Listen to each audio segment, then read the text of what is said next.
মোসাম্মদ হাফসা আক্তার। মোসাম্মদ জুথি আক্তার। মোহাম্মদ শাহিন।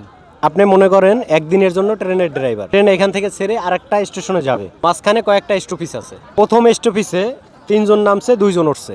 পরের স্টপেজে 7 জন নামছে, 11 জন উঠছে। পরের স্টপেজে 9 জন নামছে, 19 জন উঠছে। এখন আপনাকে বলতে হবে ট্রেনের ড্রাইভারের বাবার নাম কি? ট্রেনের ড্রাইভারের বাবার নাম মগজ খাটাইতে হইব।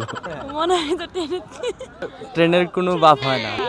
ট্রেনের বাবার নাম। ট্রেনের বাবার নাম ট্রেনের ড্রাইভার, ট্রেন যে চালায় তার বাবার নাম কি? আচ্ছা ট্রেনের আমি বলি ভাইয়া, আসলে ট্রেনের কোনো ড্রাইভার হয় না।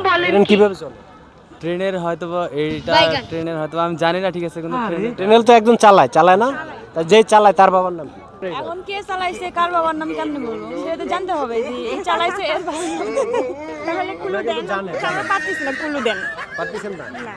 পারতেছেন না? 3 জন মানুষ 3টা মাথা খাটাইয়ে পারতেছেন না? আমার প্রশ্নটা যদি আপনারা ঠিকমতো শুনতেন, আমি যে প্রশ্ন করছিলাম, তাহলে কিন্তু বলে দিতে পারতেন। ক্লু দেন। না, কুলু দিলেই বলে ফেলাবেন, কুলু দেওয়া যাবে না, একদম সহজ। আমি যদি কুলু দিই তাহলে আপনি বুঝে ফেলাবেন।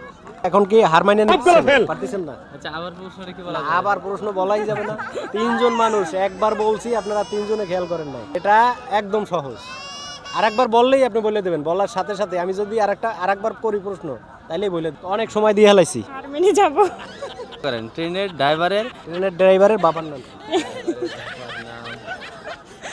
অনেক সময় দিয়ে হেলাইছি কিন্তু আপনাদের। বলেন আপনি বলেন, না মনে ট্রেনের ড্রাইভারের বাবার নাম বলতে পারতেছে না, তো আপনাদের যদি জানা থাকে আপনারা কমেন্টস বক্সে জানাবেন।